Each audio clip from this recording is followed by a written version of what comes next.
negaranya. Dan itu memang terjadi di mana-mana. Di Jerman juga begitu. Di Denmark yang dulu kemudian dikenal dengan kita karikatur Nabi Muhammad itu. Yang Nabi Muhammad itu digambarkan sebagai apa? Itu terjadi di Denmark. Ya, itu semua itu.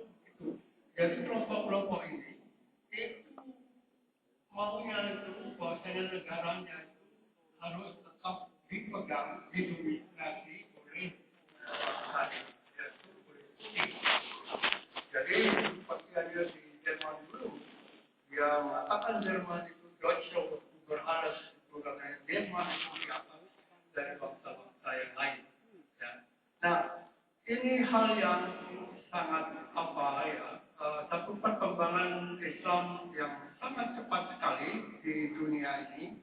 Tetapi memang itu harus ada penyesuaian-penyesuaian dalam hubungannya dengan masyarakat yang ada.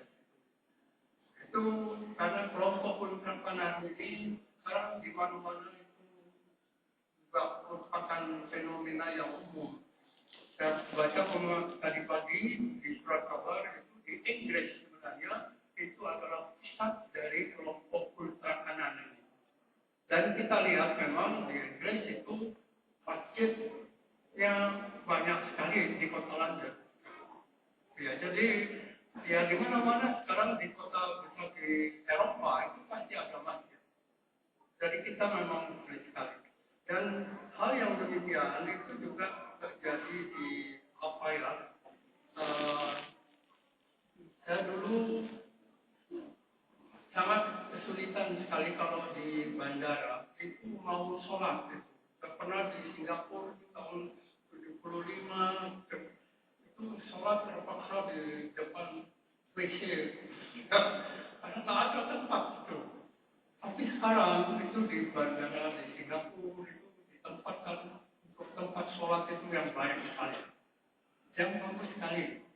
Ya, walaupun itu namanya meditation room ya untuk agama yang lain, tapi itu biasanya yang memakai itu adalah kelompok-kelompok orang Islam. Di mana-mana, di Australia juga begitu. Di bandara-bandara yang baru itu semua ada tempat sholat, disediakan tempat sholat. Ini satu hal yang sangat menyenangkan sekali. Yang dapat saya katakan tadi memang luar biasa. Di universitas pun ini terakhir saya di Amerika itu di waktu saya katakan waktu saya di Amerika dulu yang ikut sholat itu cuma 5 orang, tapi sekarang itu di universitas di Amerika di terakhir di Boston State University itu banyak sekali yang ikut Jumatan. Jadi satu hal yang saya juga tidak mengerti ya, mengapa mereka semangat religiositas itu memang muncul sekali. Ya, beberapa orang mengatakan karena itu sebagai refleksi dari ya selama ini mungkin orang Islam itu dianggap sebagai kelompok-kelompok yang secara ekonomi lemah, secara politik lemah, dan dalam segala hal itu termasuk orang yang terpinggirkan. Dengan demikian sekarang kelihatannya karena kesempatan yang besar secara ekonomi juga Timur Tengah itu memegang ekonomi dunia yang cukup menentukan. Karena itu sekarang orang cabang Islam itu dilihat sebagai satu hal yang sangat penting. Cuma di sini saya juga mengkritik seringkali kepada tingkah laku orang-orang Islam yang ada di sana. Kita memang kalau kita melihat ya satu-satunya mungkin agama yang memerlukan air yang banyak itu adalah agama Islam. Karena kita harus wudhu dan sebagainya. Agama lain tidak ada yang jadi itu memang betul. Nah, ini seringkali tingkah laku yang ditunjukkan oleh orang Islam itu di beberapa tempat itu kurang mengenakan.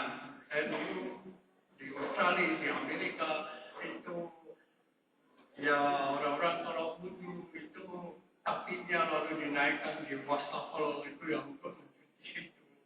Ya itu akhirnya itu kan becek semua jadi kotor lah gitu ya. Ini kan menimbulkan apa perasaan yang tidak enak dari orang lain yang memakai tempat itu yang sama. Dan juga di mana-mana di Jakarta yang saya lihat itu kita lihat di Jakarta kan sekarang masalah air itu masalah hal yang sulit sekali di mana-mana. Nah, karena itu biasanya air yang untuk wudhu terbatas sekali.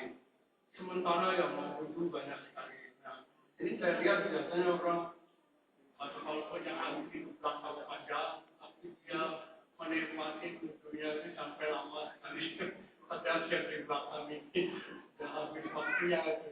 Nah, ini saya kira yang perlu kita apakah dari kita sendiri.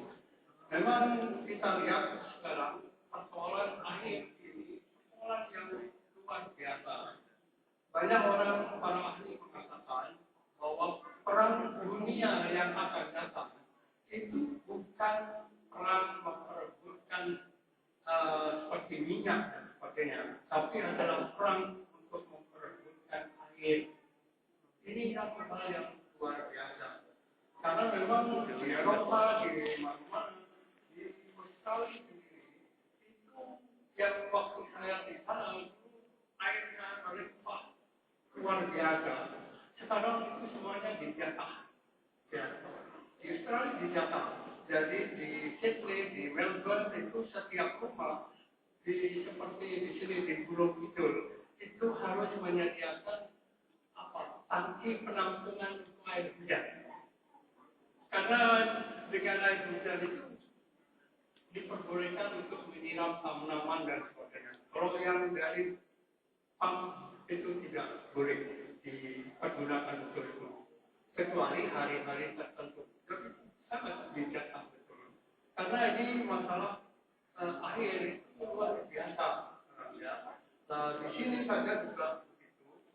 Kita lihat misalnya saja sebagai contoh itu Somalia yang sekarang itu sangat menyedihkan sekali. Somalia itu penduduknya sebagian besar adalah orang Islam. Somalia itu. Tapi kita lihat Somalia itu kekeringan dan yang saya pikir luar biasa. Itu yang kelaparan itu bukan puluhan jutaan di Malaysia, di Somalia. Karena itu juga dulu terjadi di tetangganya di Ethiopia dan sebagainya. Di Afrika ya kita tidak kadang-kadang berpikir ya kenapa ya Tuhan tidak adil dalam memberikan air gitu ya. Karena itu daerah yang kering kerontang luar biasa. Hujannya sedikit sekali dan ya manusianya banyak dan itulah daerah-daerah yang sebagian besar umatnya adalah umat Islam. Jadi saya kemarin sangat bergembira sekali karena dari negara-negara Islam, terutama sekali negara di Saudi Arabia, lalu Arab pada umumnya, mengirimkan bantuan cukup besar, bantuan pangan, obat-obatan, Somalia. Saya sangat apa? Karena selama ini, kalau ada hal-hal yang begitu, yang memberi bantuan itu justru yang orang-orang non-Muslim. Ya.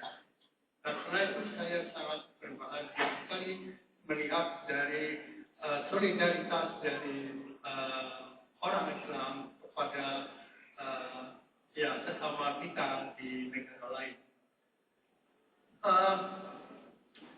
Kita lihat hal yang lain juga dari apa namanya religious survival ini. Ini memang beberapa para ahli itu menganggap bahwasanya religious survival ini itu adalah kebangkitan dari